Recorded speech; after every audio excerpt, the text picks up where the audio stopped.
Good morning, everybody, or afternoon or evening, wherever you are in the world.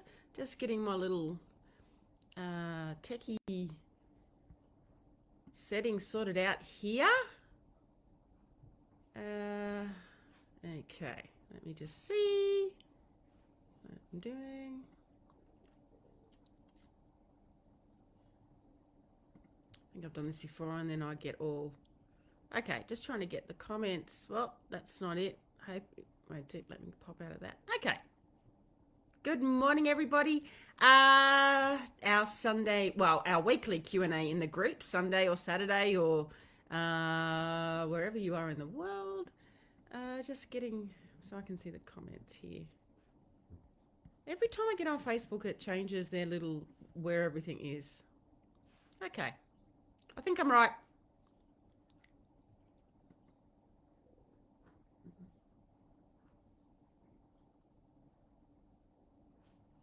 Let me just have a look here. I don't know, I can't cross to my page here. I don't understand that. I'd like to cross to my page as well, but it just won't let me do it. So I don't understand that. Anyway, yeah, look, if you're on, this is our weekly Q&A. If you're relatively new in the group, it's a time where you can ask me any questions or advice in regards to your off-the-track thoroughbred or standy or whatever horse you have, because even though... where am I here? Hey, Mary! I found the comments. I'm like, oh, I see a comments there, but I can't find them. How you going, Mary? Is it raining up there in Queensland? Because it's disgusting down here. It's horrible. Horrible. I'm late. I was up late last night, hence the reason I'm a little bit late. So sorry for being a little bit late for our live this morning. I've got my coffee here. And my puppies and Crystal. Let's see if I can find a puppy to show you. They're all, it's not raining today, but it's a little bit, a little bit overcast and yucky. Which puppy wants to come up and say hello? Crystal, do you want to come up and say hello? I don't think any of them do. Ruby? I'll get a puppy to say hello. Oh, it's so wet, Mary, isn't it? That's it. I'll bring Ruby up. Oh my gosh. Oh my gosh. I don't think she's not really a Facebook Live puppy. But there's Ruby. So Ruby, as you can see, she's all my puppies. I know, baby. Yeah. Oh. Clean my ear. So this is Ruby. So this is one of my 6 puppies. Well, Laszlo, we've still got Laszlo here. Actually, that's what I'm going to do. But Ruby is, what are you, 7 now? And you can see she's lost her little eye on this side because we had an accident with one of the horses at the end of 2018. It was a couple of years ago. Yeah, 2018 or no, I can't remember. Time goes. So Mary's saying hello to you, Ruby. She's licking me. So she's yeah, we had lots of head. They didn't know she was going to survive. She got kicked by one of the horses. She wasn't chasing them or anything. She was just in the wrong place at the wrong time. It was all very traumatic. Hey, wasn't it? But she's a good girl. She's happy as anything. She had swelling on the brain and the whole lot. And we were in hospital for in emergency. And we cost a lot of money, didn't we? But she's all happy. Yes, I know, and she loves me. Anyway, I'll pop Ruby down. Come on, Rube. Okay, and all the rest are around here. They got drenched, oh, God, out in the rain the other day. And I had to hair dry them all coming in. So, first of all, I wanted to, I don't know if you can see it, but thank you. I know Ruby, Mary's on now. Can you see this? Look what my beautiful friends, Mary, thank you, and Kaz. I don't know if you can see it with the live. As a lot of you know, I lost my precious Laszlo to 1080 baiting. It was about 6 weeks ago now. Can you see it? And Mary and Kaz, who I'm going to talk about in our life today, her horse. But look at this beautiful crystal cube with my precious Laszlo in it. See if I can move it around. No, we can't. Anyway, how beautiful is that? Hey, Lizzie. So thank you so much. This is so precious to me. I received this last week, and like, I mean, how magical is that? I was just absolutely, you can see my beautiful Laszlo, the image he's in. He's like, just beautiful. Absolutely love it. I really do. Thank you so much. So I wanted to share that because that's so special to me. I lost my Laszlo to 1080 baiting, tragically in this. My card, thank you so much. To my beautiful, my special friends Mary and Kaz. Can you see it? Thank you. My beautiful Laszlo. I was absolutely heartbroken, and I know his eyes. He's just so, ethereal. He's beautiful. So heartbroken. I really am. There's going to be a special tribute, and I'll share it on my page when 1080 Australians against 1080. And they're going to put a tribute up for him, and just exposing the dangers of 1080 and how so many animals are being lost to them, so many pet dogs and that. So that'll be up in the next couple of days. So if anything can come out of this tragedy, it's to hopefully expose, so bring awareness to the public that 1080 baiting is just, it shouldn't be allowed. It should be banned. It's banned in a lot of other countries, and it should be banned here in Australia. So yeah, so that's thank you for that. I love it, and I just wanted to share that. So what I wanted to talk about today, if you've got any questions with anything, anyone who hops on, let me know and I'll answer them. In the meantime, I know one of our members in the group and my friend Kaz and her horse Bill are having some issues with teeth. So I wanted to talk today about the importance of maintaining your horse's teeth, and also having regular dental checkups, which I know Kaz done, and most of us always keep on top of our horse's teeth, especially when they're in work. Unfortunately, in racing, there's some fantastic trainers, but there's also some not fantastic trainers. And I have worked in stables where their teeth actually have been not maintained on a regular basis. So if you have an off-the-track thoroughbred, don't presume that they've always had regular maintenance of their teeth. So the first thing you want to do is have a dental exam, and just make sure everything is all healthy and happy in their teeth, because especially when you're bringing them into retraining and you start putting a bit in their mouth, you want to make sure that they have no pain in there to start, so no physical pain. And also too, quite often if they're funny with getting the bridle on, if they're, they might, when you go to put the bridle on, they throw their head up. It's often if you had a dental exam and their teeth are all good, it can often be an association with pain from the past. So not only you do get some situations where the racehorse's teeth aren't maintained on a regular basis, they also have habituated to so much bit pressure. So if you've got a horse, and quite often it seems to be a bit common in off-the-track thoroughbreds, there can be a bit tricky to get the bridle on. I've got two in my team of horses at the moment. So yeah, it's usually an association with pain. It could be bit pain, something to do with the type of bit that they've got on, the habituation to so much pressure, which is very typical of racehorses. So much bit pressure, I should say. And also too, they may have been worked and continually had a bridle put on with issues in their mouth, so they've been experiencing pain. So that's also a situation where you need to retrain an association of having the bit and the bridle put on to a positive experience that they may have previously associated with a negative experience. So we need to retrain the associations of having the bridle put on, having the bit in the mouth. So that's really important to make sure that you've got a correctly fitted bit, and that it's the right size for the horse's mouth. And yeah, like, and this is still, I'm actually just learning even a lot about certain bits. There's always so much to learn with horses. So, you know, quite often horses have different shaped mouths like we do. We don't go around with their bit in their mouth, but some horses don't have, they might have a thick tongue, and they may not have a lot of room between their tongue and the palate of the roof of their mouth. So a big thick bit is going to be very uncomfortable for these horses. So this is where it's quite often a good idea to get a bit specialist in. And there's the bit bank. I'm not sure if the bit bank's worldwide, but I know we have the bit bank of Australia. But they actually have bit specialists, and there are people that specialize in fitting bits. So I really recommend that because, yeah, look, I am still learning. There's always so much to learn with horses.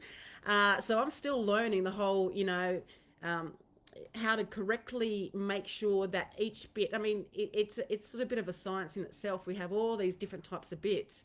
And, you know, as much it would be wonderful to go around bitless. I'm all for bitless in the future when you have a really well-trained horse and, you know, everything's really quiet, but it's not realistic with an off-the-track thoroughbred to be riding around bitless. Maybe in years when, you know, you've got the horse so well-trained, yeah, bitless bridles are great, and riding bitless. But in the meantime, and also you may not want to go down that path, but you know, I recommend safety first, and we need to restart our horses off in a bit. So it's really important to make sure that the bit fits correctly in the horse's mouth, and they're not experiencing any pain.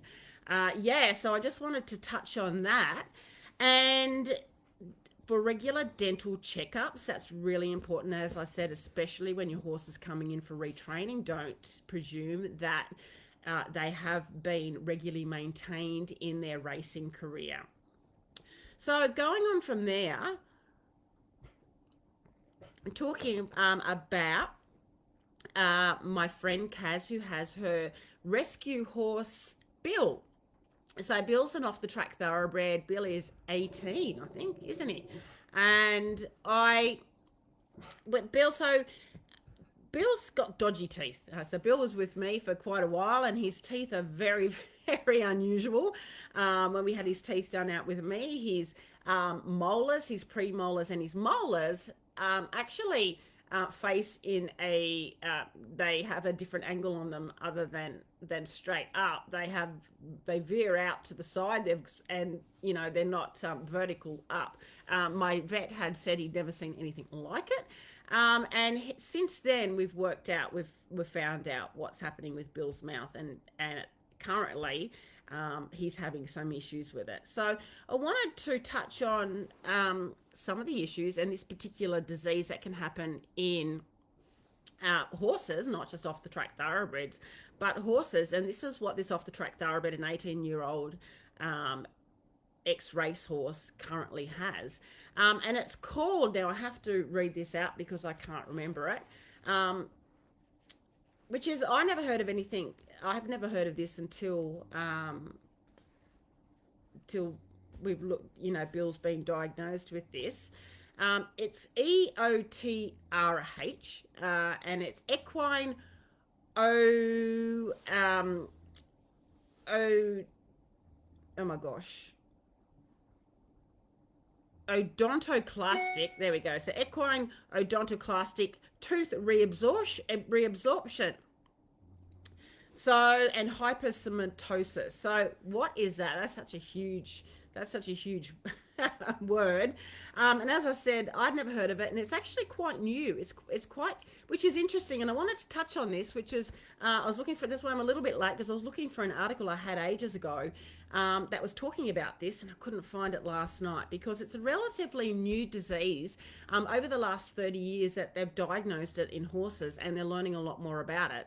So as far as we know, it didn't seem as common in horses, or, you know, it wasn't it wasn't recognized in horses pre sort of, you know, before the last 30 years, as far as I've read up here. And this is interesting, and I wanted to touch on this, but before that, we're just talking about what it is. So it's a painful dental disease in horses, and it's a progressive disease. So it's something that will progress over time. It's not acute, and it comes on. And what it is, it's, I've just got to read off my notes here because there's a few big words, but it's a lot. It's the teeth get reabsorbed. So the teeth become loose. They get, and what happens is, and quite often they can have funny different angles to them. So if you look at your horse, and it tends to happen in older horses, so sort of 15 years and older. But the thing is, by the time they're diagnosed at 15 years of older, the disease has actually started a lot earlier. And it's not recognized because the symptoms aren't showing, or not the symptoms, but the actual physical disease isn't showing till it's already really taken hold. So, and that's why it's really important to, first of all, be aware of any changes in your horse's behavior. Some signs that they're uncomfortable in their mouth, that they don't want the bridle put on. They might, they're having problems eating, so they're not chewing their hay correctly. So with Bill, for instance, Kaz has noticed that he was not eating, and also he wasn't able to grind his hay up correctly. She was finding these sort of balls, lumps of hay in his mouth that she had to sort of clean out. So always really important, like I always speak about, is really being aware of your horse's behavior, what's normal, and then any changes that you may see that they don't normally do. So recognize their normal everyday behavior, and then sort of sudden changes, or changes that you know, may be creeping in, you know, that aren't normal, that you may be noticing over, you know, a couple of days or so. So other signs of discomfort in their mouth, you know, they may be opening their mouth abnormally. If you look in the mouth, if you see any inflammation, which is inflammation of the gums, you any swelling or anything like that, or also too, you can get little, and this is a sign of gum disease, little red sort of lumpy things above around the roots of their teeth. So this is one of the signs of EOTHR, equine Odontoclastic tooth reabsorption and hypersematosis. So I'm going to have to read this off because it's you know, quite a lot of information. So what it is the bones get so the teeth, that the root of the bone gets reabsorbed, so it actually dissolves. So you can imagine how painful this is for horses. So the teeth that are up in the roots of the horse's mouth, and you've got the roots of your teeth, actually reabsorbs, so it dissolves, it breaks down. So you can imagine what happens is the horse's teeth become unstable, they become loose, and hence the reason the horse can't eat. They may be showing you know, behavioral issues, conflict behaviors, head shaking, head flicking. There can be many reasons for head shaking and head flicking, but this is one of them. As I said, they don't want the bridle, you know, they may not want the bridle to be put on, or they may be showing discomfort with the bridle on. So you've got loose teeth in the horse's mouth, and this is mainly, quite often, this disease affects the incisors, which is your front teeth, or your canine teeth, but it can affect the molars, like the premolars and the molars as well, which is your back teeth. So just because they say in a lot of, I'm just going to put my little hoodies on here, just they say that it only, quite a lot of articles you read will say that it only affects the incisors, it can affect the back teeth as well. So that's something to keep in mind. Also too, if you've got an older horse and they're showing some issues with not eating their feed very well, and you've had their teeth done, you know, you've had their teeth floated, look at it. It's often recommended to then follow up with some another dental exam and some x-rays. So the way to diagnose this disease is with x-rays. So just reading from my notes here, the teeth can they become loose and they become unstable. So then what quite happens is the teeth can fracture, they can break away, and they can chip off. And it's interesting just reading up and learning more about this. Mine and my big horse's Tommy has a front incisor that's broken off, and he has had some issues with his teeth in the past.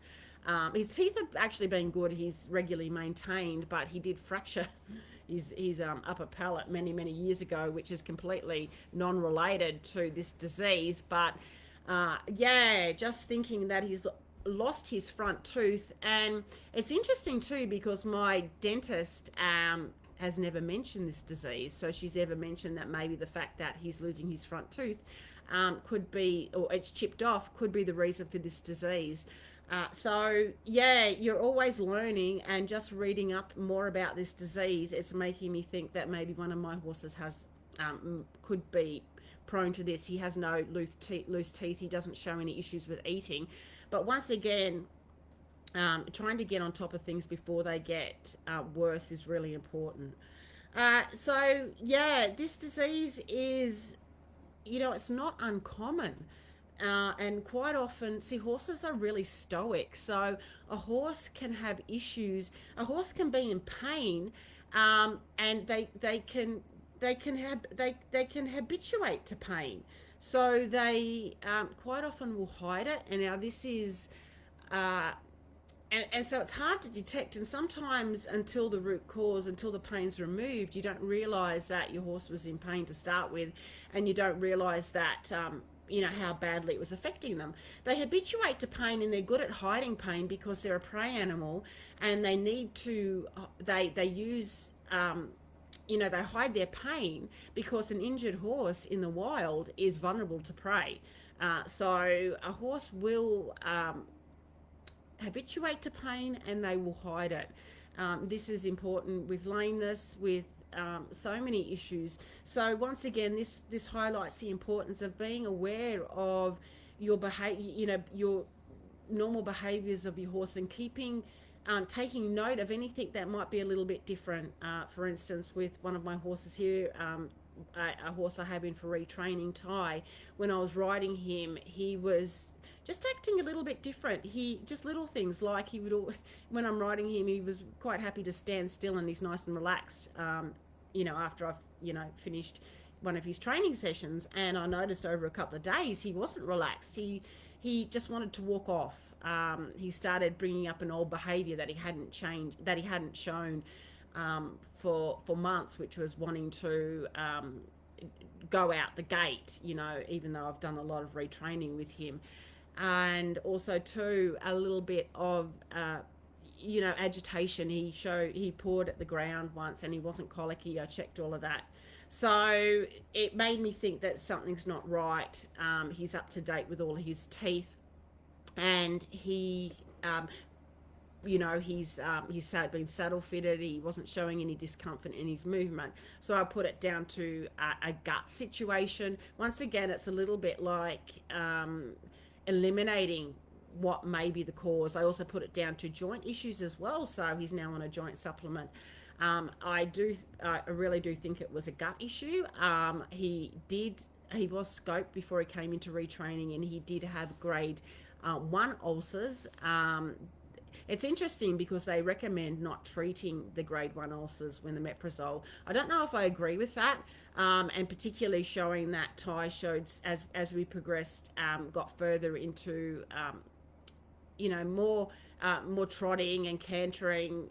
He started to show some discomfort. So yeah, we now have him on a gut supplement as well as aloe vera, and he's doing really well. So this is just pointing out why it's really important to take note of normal behaviors and what may show up as not normal behaviors with the horse, because horses will hide pain and habituate to pain. which is a survival instinct.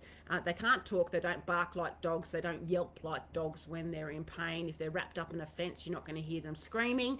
So yeah, I mean, I've had horses with just massive, you know, flesh hanging off them, and they're just standing there. Like, imagine standing there like that with flesh hanging off their leg. And in racing, unfortunately, I have seen horses break legs, fractured and been put down, and I've ridden a horse that's fractured the leg as well. And they don't scream, as we know. You know, they will have a leg just hanging off, and they stand there. It's horrendous. So you really need to be aware that because your horse is not misbehaving badly or anything like that, that they don't have ulcers or they don't have any pain. You really need to be a bit of a detective. A horse owner is also a detective. And I think my passion for researching and analysis has come in handy here. As a trainer and as a horse owner, you're a little bit like a detective. You've got to be really zoned in on picking up evidence or looking at things, you know, being learning to read body language, because horses, you know, talk a lot in their body language and their expressions. And I want to touch on this, their facial expressions as well will often express pain. And this is really important. I think I've done a live on it in the past, but I want to talk about facial expressions in horses, because looking at their facial expressions and the expressions of their eyes is a good indicator of pain in a horse and discomfort. That's another topic and another live for that one. So what I wanted to go on, just talking about EOTRH, equine odontoclastic tooth reabsorption, which is something that is found in older horses, is the treatment. So with this treatment, if it's in the early, if you've caught it early, just say with my Tommy and that, so Tommy gets regular 6-monthly dental exams. So, and also too, and as I said with my dentist, she's never mentioned this disease. So don't presume that your dentist knows everything. Once again, be really on the ball with, you know, doing a little bit of research and maybe getting a second opinion if your horse is acting abnormally. So, you know, they're not as comfortable or they're showing some type of conflict behavior. Just because you've had your dentist come out and they say it's all okay, doesn't necessarily mean everything is always all okay if symptoms persist. So with this disease, if it's in the early treatment, you have no loose teeth, no issues with the mouth, it's regular maintenance. X-rays are recommended to see what's happening underneath, because as I said, it happens at the root cause and the teeth start to dissolve, which then causes the teeth to become unstable and loose. And what also happens too is remolding starts to happen. So the body actually lays down what they call here hypercementosis. So that's trying to remodel. So the body's reacting to the tooth dissolving in the root. So this is at the root in the gum area, and it's building cementosis, and that's like a bone-like structure, which is what the tooth has around it, trying to stabilize the tooth because it's aware that the tooth is loose, so it's coming in and remodeling a bone-like substance around there. Now what happens is another symptom is you see lumpy, sort of raised, along the gums you may see some raised lumps, like excess bone that's formed along the horse's gum, up and bottom. So that's another sign that something, a sign of this disease, and also that something may be going on other than just you know, they need their teeth just floating or rasping. So something a little bit more concerning could be happening. The solution for this is once they start to see what can happen too, because the teeth are loose, they can start to get abscesses and infections in their teeth. And we know how painful an abscess is. It's horrible. And once again, horses don't They tend to hide pain, so really important to have a quick, I mean, as difficult as it is, even have a quick look in your horse's mouth yourself, or even have a feel up. You know, you can sort of lift your horses. It's good to lift the horse's gum up and check their mucous membranes, if they're moist and a healthy salmon color, or if they're sort of dry. That's another sign, just for your daily sort of vital, you know, your vital checking of, you know, temperature, pulse, and the mucous membranes. It's something to also learn too as a horse owner, and I can cover that in another topic. So with this disease, the removal of the teeth is the only solution, and the diseased teeth. So what's really amazing is horses are really adaptive. Now, I went back because I was talking to Kaz. We've been talking over the last couple of days in our group, and also we had a chat over the phone. Is horses can adapt so well. It's amazing how they can still grind hay, even though they have got, if they have some missing molars, but it's amazing that they can still pick grass and pick their hay, even though they've got missing front teeth. So my horse Tommy, who's got a missing front tooth, and my old horse, my first horse that I had him till he was 37 years old, and he literally had all his front teeth were worn down. He had little. He was literally just had gums there, and he had no problem still picking grass, long grass. You know, they do have more difficulty picking the short little grass, but the long grass they can still pick with their lips and their tongue. So they're amazing animals. And yeah, once the pain's taken away, and if they do have teeth removed, they can come back and start to, another sign is, you know, with this disease is they start losing weight. They'll lose condition. So you'll quite often find that they, even though they do have teeth missing, as long as the pain's taken away and the diseased teeth are removed, they'll start to put on weight, and they can still easily graze. So, and that's really important, to get a vet out, the diseased teeth are removed. What I wanted to talk about is, and this is what with this disease, because they're saying they don't really know the root, what causes this disease. It can come down to genetics. It can come down to some, you know, it can be excessive teeth floating. So now that they have the power floats, horses that are excessively floated and the teeth are grinded away, it can cause long-term dental problems. So make sure you have a qualified vet that's trained in dental as well to attend to your horse's teeth. But what I wanted to pick up here, without keeping this live too long, is this disease has been caused, has been noted to be caused by diet. And a really good article, and it did say in another article too that diet can be an issue. So diet, I want to go to this article here about this disease and what can cause it. So there's a couple of clues. There's just, once again, going back to what the disease, if your horse has ugly teeth, get further investigation, because this disease shows in, you know, ugly teeth, funny teeth pointing out in opposite directions type of thing. Also too,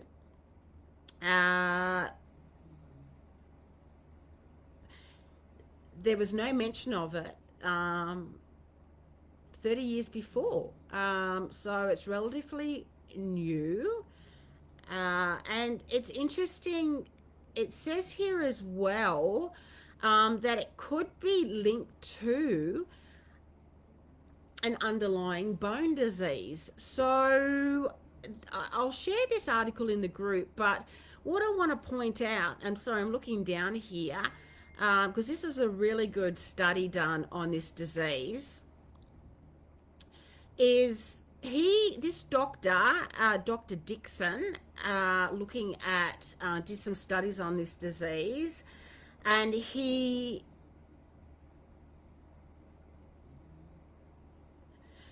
said the teeth are not the primary disease, but a result of an underlying bone disease. So he the clue came up when he said that he believed that EOTRH is an autoimmune disease. In other words, a horse is turning its immune system against itself, attacking the cells of the front of the mouth and killing them. So this is really interesting, and this goes back to my passion of diet and the equine diet. This was, I have only read a bit of this article, so I'm sort of going through. And he goes back to say his discovery of lectins in the diet can be very, so he's basically saying this is can be caused by an autoimmune disease. An autoimmune disease goes back to sorry, I'm like looking at the word, dysbiosis in the gut, and damaging to the lining of the gut wall in all animals, including ourselves. We know that we have issues with gut dysbiosis. A lot of people have irritable bowel syndrome. Horses do suffer from this. We know they have a lot of problems with ulcers and an acidic hindgut. And they do suffer from autoimmune disease. It also says that this can also be linked to Cushing's disease in horses, so metabolic syndromes as well. But it's interesting, the diet here. So he's going back to plant lectins, and that plant lectins damage the lining in the gut wall. So we know that with humans.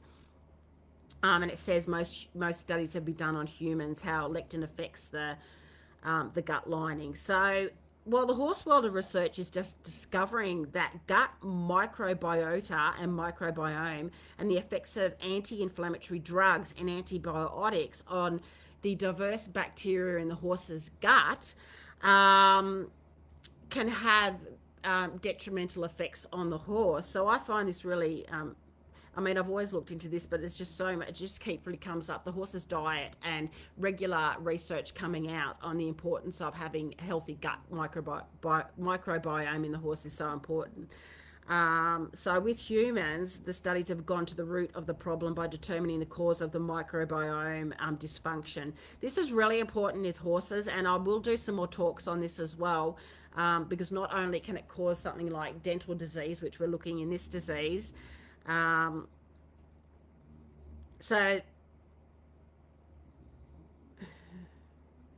let's have a look here. An example of lectin. So here we go. Now this is what interesting, and Kaz, I will talk to you if you watch this replay, because you know how you noticed yesterday Bill didn't want to eat fiber essentials, and I said to you, fiber essentials has a grain byproduct in it. It has milrun. Now milrun is wheat. Now here we go. An example of a lectin. So lectin damages the gut lining of your stomach in humans and all animals.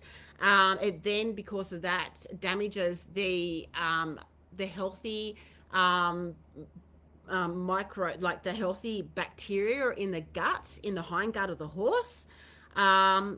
Then so lectin is found in gluten, which is wheat byproducts. Wheat germ is a lectin found in the covering of wheat bran. So lectin is found in wheat bran, whole wheat, wheat middlings. It's so important, guys. I'm so don't feed your horse anything that has wheat in it. So many of these feeds and these complete feeds, even by really good companies, will have a wheat byproduct in it. Not only does it cause founder laminitis, it also can go to autoimmune disease. It can cause ulcer. It damages the gut lining of your horse's digestive system, their stomach, their intestines. Don't feed wheat to your horses. This is my personal opinion. There's lots of research done on that.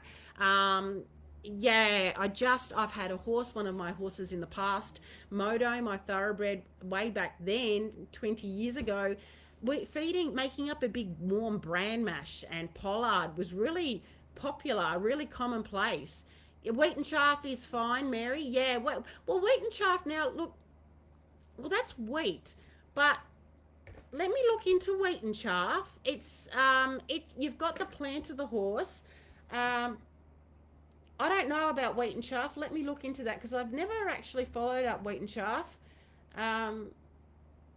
I'll look up on that and just see if it has lectin in it, because I know the wheat and chaff is, though you can get the head of it. So look, you never know. Wheat and chaff is maybe not ideal, but I'll find out. I'll find out that for you. But look at your feeds that you're feeding your horses. So look at whatever you're feeding, because so many of these, your complete feeds, your Mitavite, your high gain, your prides, any feeds. I mean, they're good feeds. I really like high gain and prides, but still check to see if they've got any type of mill run, mill mix or wheat middlings. Over in the US, because I know we have quite a lot of members in the group that are over in the USA, there is nearly every feed has wheat middlings in it and distilled grains. I mean, it's just horrible. It's horrendous. And really dangerous if you have a horse, because it causes laminitis. Horses that are prone to laminitis, don't feed it. I'm not going to say it causes laminitis, but if you have a horse that is foundering or that has laminitis, go back and check that there's nothing to do with wheat or any grain is in your horse's feed. But I just want to go back to this because I find this really fascinating. So wheat, bran, whole wheat middlings, which damages human bodies in 11 different ways. This is so interesting. So the primary effect of, an example of lectin in gluten, but there are thousands more, such as more devastating wheat germ agglutinin, WGA. So I'll look at that, Mary, to see if the wheat and chaff has this in it. Is a lectin. So that's a lectin as well. And in humans, the primary effect of this is insulin, which leads to insulin resistance, obesity, and type 2 diabetes. Well, we know we have all these metabolic diseases in horses, and let's think, did these horses have these disease 30 years ago, or 50 years ago? They definitely didn't have it like we do now. And also too, there's a lot of we've done a lot of genetically modifying to a lot of our grains and plants, and what was safe maybe 50 in our great grandparents' years is definitely not safe now, because I know that when my great grandparents ate wheat, they never had any of these gut diseases like we do now. So I really believe that our wheat and our grains are not processed in a way that they normally are. Now, here's an interesting thing. A really good friend of mine works on a property. I know this live's probably dragging off a bit, sorry guys, but I'm getting a little tangent. Anyway, he works on a big property, commercial property. Now they grow wheat, grains, they grow grains, including wheat, and they had a big crop that's recently been cut and whatever they do. Now they sprayed this crop with glyphosate, which is Roundup. They actually sprayed the crops with Roundup. Now this crop, there was a bit of moisture in it, and it wasn't suitable for what they were wanting to use it for, whether it was feeding their stock. So they've actually sold it for livestock consumption and human consumption to a store. Now this crop wasn't suitable for them. There was something wrong with it. It was sprayed with Roundup, and now they're selling it on. So it's not good what's happening with our grains, not only for our human health, but also our horses' health. And I know this firsthand. So let's go back to here. The primary effect of these lectins is insulin resistance, type 2 diabetes.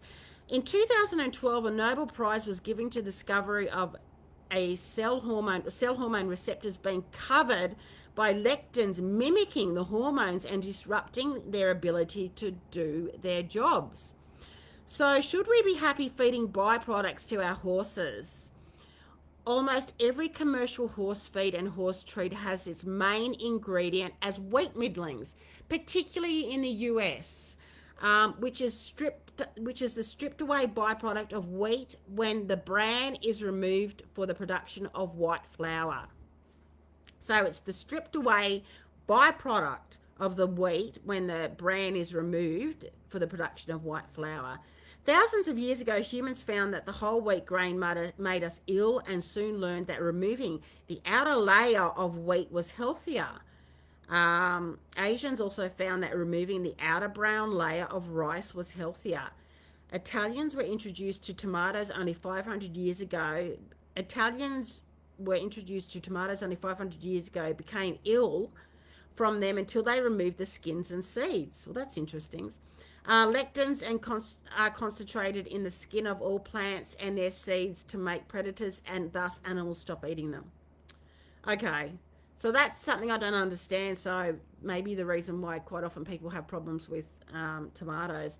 The gut of all animals starts at our lips where our skin meets our mucosa. Lectins that are swallowed escape the effects of stomach acids, and then in the small and large intestines physically penetrate the space between the tight junctions between the cells that line our gut and the thick layer.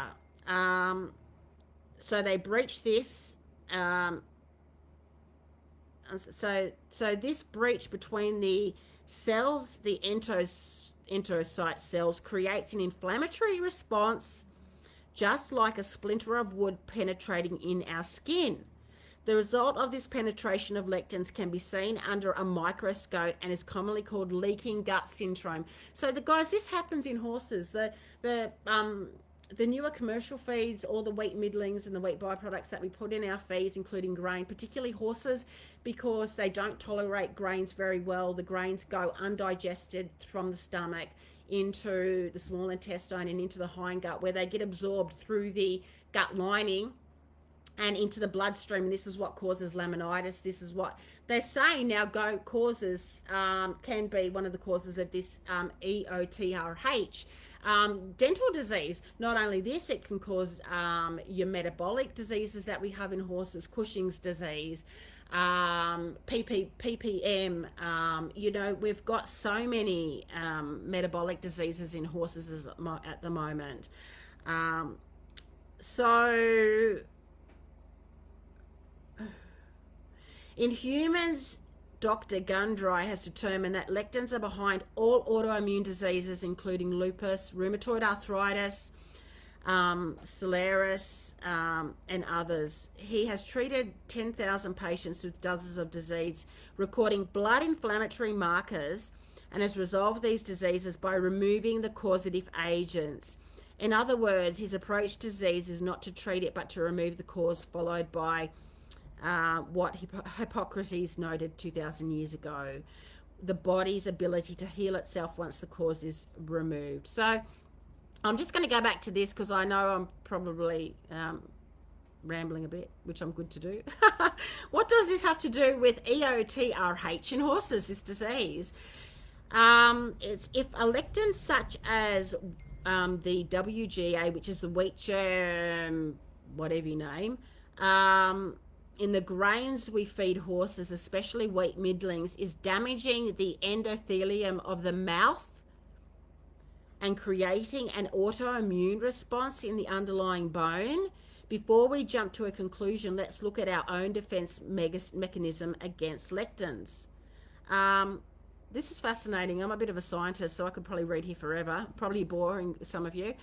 Sugar molecules attach to lectins and make them unavailable to cause gut damage. Well, there you go.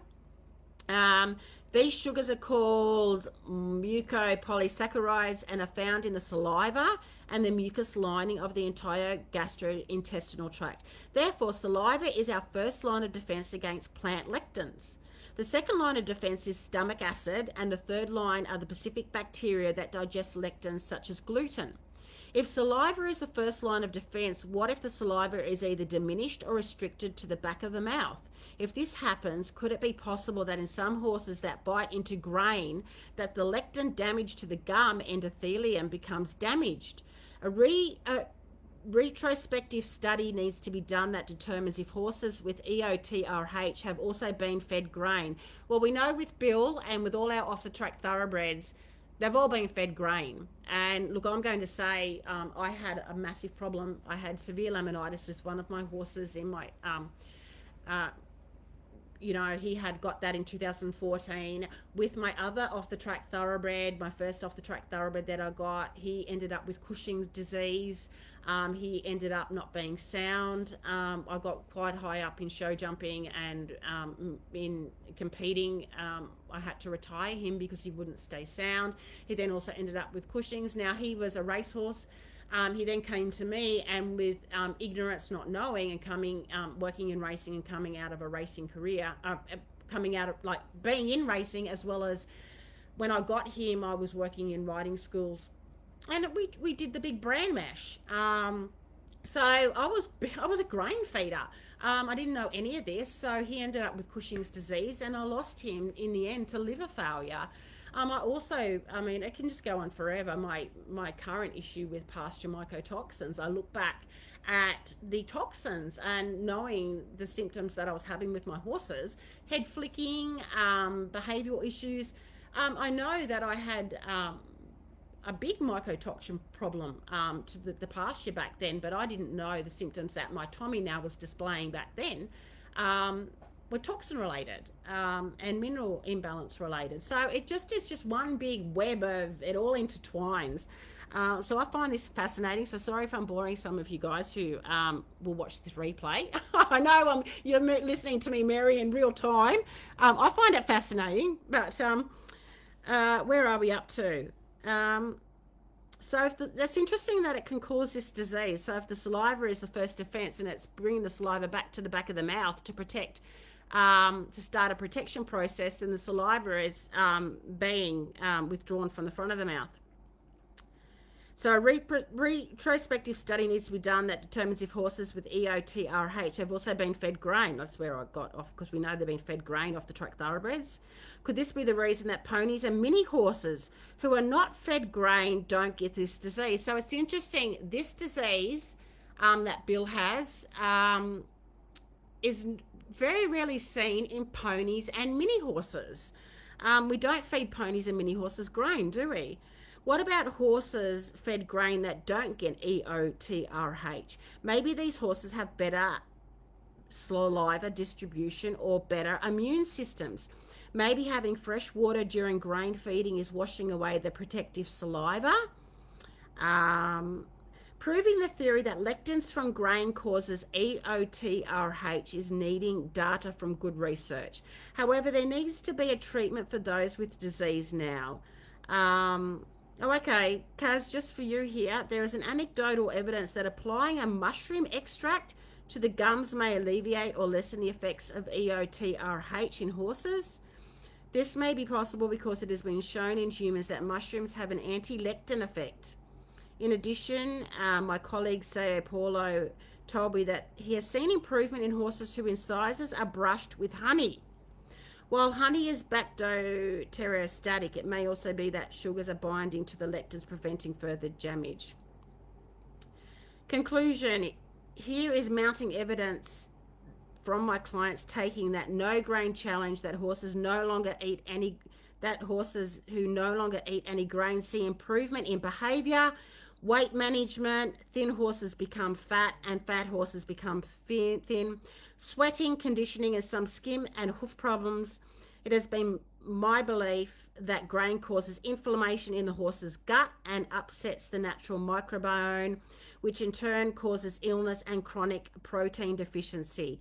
I now further believe that there may be other diseases in horses with an autoimmune component that may be directly caused by lectin damage and hormone mimicry by circulating lectins.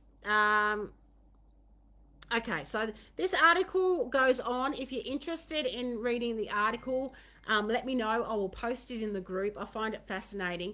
But to summarize everything and cut a long story short, I'm talked about this dental disease and how it could be associated with diet. And I find this fascinating because it goes back to the whole root cause and how this disease is more of a recent disease. And in recent years, we've put so much of the wheat byproducts and the wheat middlings and everything into all our feeds. I personally don't feed any grain to my horses. I'm not anti-grain racehorses you know, until we know more, I know that racehorses have grain. They don't need as much as they actually get. But, you know, there's a lot of, and they probably don't even need grain, but I'm not experienced enough to talk about that. There is a lot of research done where they can cut the less grain they have, the better, and because they expend so much energy to replace that energy with other types of feeds such as oils and really good fibers and things like that. But yeah, that's not for me. That's not my area of expertise. But I do know that grain, if we don't need to feed grain, don't feed it. Particularly checking your products that you buy and making sure that they don't have any byproducts of like any wheat in them, wheat middlings, meal run, meal mix, anything like that, because it's only going to be detrimental to your horse's health. And like in humans, wheat can cause a lot of problems, as we know from me reading this article. It's to do with the lectin. So yeah, I find that fascinating, and it's interesting how all these diseases, whether we're talking about founder like laminitis, and a dental disease, we're talking about, you know, your metabolic diseases such as Cushing's disease, EPM, or equine metabolic syndrome, EMS. I get all my EPMs and EMs confused, but you know what I mean. Is all can most probably be traced back to their diet. So yeah, so that's a sort of summary. Thank you for listening to me. If you listen to this replay, I know it probably will drag on, but you know, it's really important to try and avoid future issues with our horses. And with our off-the-track thoroughbreds, we do know they have come from a very high grain diet. So it's one of the first and most important things to address when retraining an off-the-track thoroughbred is rehabilitating their gut health, identifying whether they have any ulcers and getting them scoped for ulcers, and then treating them if so, and then going on to a very healthy non-grain diet, high forage, and making sure that they're not getting any of these wheat byproducts. So yeah, I hope this has been really helpful, and I will leave it there for this live. A big welcome to all our new members in the group. It's lovely having you here. Yeah, look, anytime you have a question, just pop up a post in the group and I will get to it. I'm always in the group every day, and I'm sure there's some other lovely members in the group. We've got some experts in the group. We have an equine podiatrist, Debbie Koenig, and also too, we've got an equitation science practitioner, a trainer in here as well. I'm currently doing the Diploma of Equitation Science, and I have trained in equitation science for many years. I spent a year down at the Australian Equine Behaviour Centre, training down there. But we also have a trainer, a qualified ES trainer in the group. I will introduce you to her during the week, and she can help with any questions you have when it comes to your retraining of your off-the-track thoroughbred using Equitation Science Principles, as well as me, which obviously I am very passionate about ethical retraining. So yeah, lots good things coming into the group. It's evolving very fast actually, so very exciting to have such a wonderful community, and looking forward to continuing to evolve and providing valuable content. So I'll leave it there. Have a lovely week and the rest of your day wherever you are in the world, and I'll see you in the group. Bye.